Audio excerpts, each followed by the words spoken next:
Rock wants to get Triple H fired from WWE. Yes, you heard me right.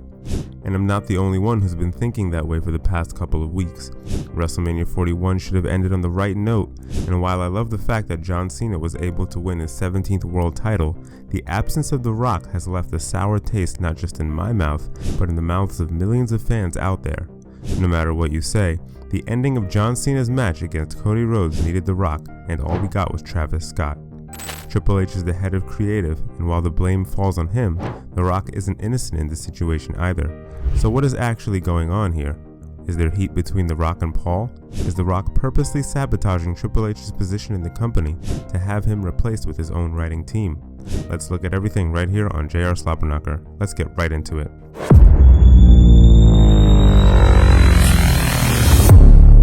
The Elimination Chamber PLE was something special. We got great chamber matches and a classic bout between Kevin Owens and Sami Zayn, but the entire event was elevated with what went down in the main event. The Rock showed up before the event, and he made it clear that he wanted Cody Rhodes on his side. He wanted Cody to be his champion, but more specifically, he wanted Cody's soul. It didn't make sense at the time, but it was clear that The Rock wanted Cody to sell out and turn heel. The Rock wanted Cody to give him his answer at the Elimination Chamber.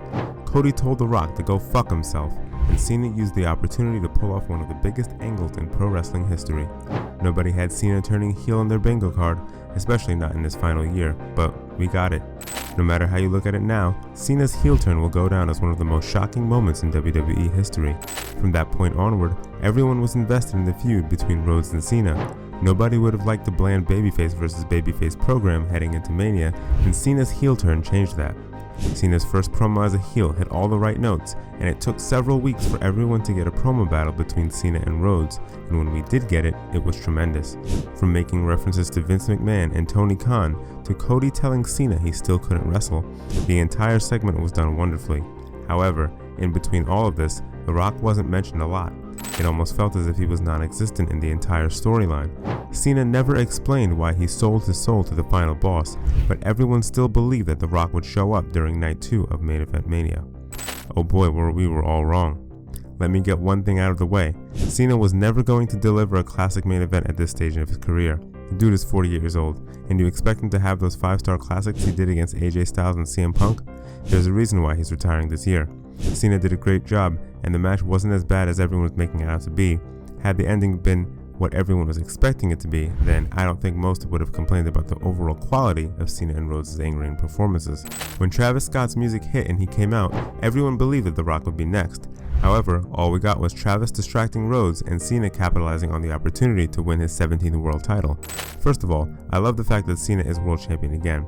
Cena winning at Mania was the right call, but the way we got there didn't make any sense at all. Everyone is anticipating The Rock to show up, and his absence did more damage than good. Before anyone says that The Rock wasn't advertised and that everyone got their hopes a bit too high, Cena's heel turn is incomplete without The Rock. He was literally standing with the final boss at Elimination Chamber. The main event needed The Rock, and the company failed to deliver that. They also promoted shirts that said The Rock coming back to Las Vegas. So they kinda knew that he was supposed to be there. Fans went berserk over the terrible finish, and everyone called out The Rock for not making an appearance when he was needed the most. Fans criticized Triple H's booking, but they blasted The Rock a lot more than the game.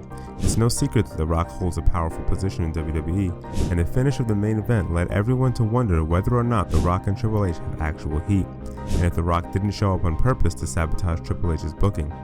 Knowing how fans were reacting to the entire situation, The Rock decided to appear on the Pat McAfee show to explain his absence. The Rock explained that it was his call to not show up during Cena and Rhodes' match. When I made the call, I don't want to be involved in that. Step back. Let the final boss step back into the shadows. Let all the spotlight go to John. Let it go to Cody. Let's not make it about Cody's soul eventually or John's soul. No, let's let them do what they do. While he did say that he loved the ending of the main event, he threw shade at Triple H's booking by saying he would have done some things differently. You guys go. So they had 6 weeks to plan for that. So I love the finish of the match. I would have finessed things a little differently on how they got there, but that's just me creatively. He also revealed that Ari Emanuel asked him to be a part of the Elimination Chamber due to slow ticket sales, and that's how they came up with the storyline involving Cody and him selling his soul to The Rock. The Rock wanted Rhodes to turn heel, but Triple H suggested a Cena heel turn instead. The entire interview came across as damage control, and it didn't help in taking away fans' criticism of Night 2 main event. As a matter of fact, fans got even more furious over the entire interview. Many would tell you that The Rock threw Triple H under the bus in that interview, and for the most part, they would be right. Busted Open radio host Dave LaGreca ranted about The Rock's comment on the Pat McAfee show. He went ballistic on The Rock, calling him out for throwing Triple H under the bus during his interview with McAfee. The Rock responded to Dave by saying that everything regarding pro wrestling is a work, which sparked further confusion among the fans. The Rock didn't even mention Triple H in his comment when he referred to the creative process of the company. The rumors of there being a power struggle between The Rock and Triple H backstage are growing stronger every day. Is The Rock still upset over the fact that he couldn't face Roman Reigns at last year's Mania? He was rejected once again this year when the company went against his idea of turning Cody Rhodes heel. Or could it be that The Rock still hates Triple H? Back in the day, it was heavily rumored that both Triple H and Shawn Michaels had an issue with The Rock's popularity, and they did everything they could to hold him down. Could that be the factor here? It's possible. The Rock is close friends with Nick Khan and Ari Emanuel. That gives him a slight edge over Triple H. While this may sound like a conspiracy theory, it is something that should not be overlooked. The Rock could be sabotaging Triple H's creative to the point where the company holds the game accountable for poor creative decisions. The company is not going to stay hot forever, and when the time is right for him to strike, The Rock could suggest that his creative team replace Triple H and his team. This is not something that could happen overnight, and The Rock would be playing a long game here. This could end up being untrue, but the power struggle between The Rock and Triple H is something to look out for. One thing to also note is that Triple H should be at fault here, because he is in creative control, and he has the ability to just play The Rock's theme song. All he had to do was play The Rock's theme song, and he would have gotten the pop that he was looking for and that the fans were looking for. The Rock didn't actually need to show up.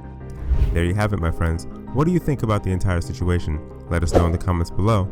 You might also want to check out our other awesome videos on the channel. Make sure to subscribe to JR Slobberknocker for more.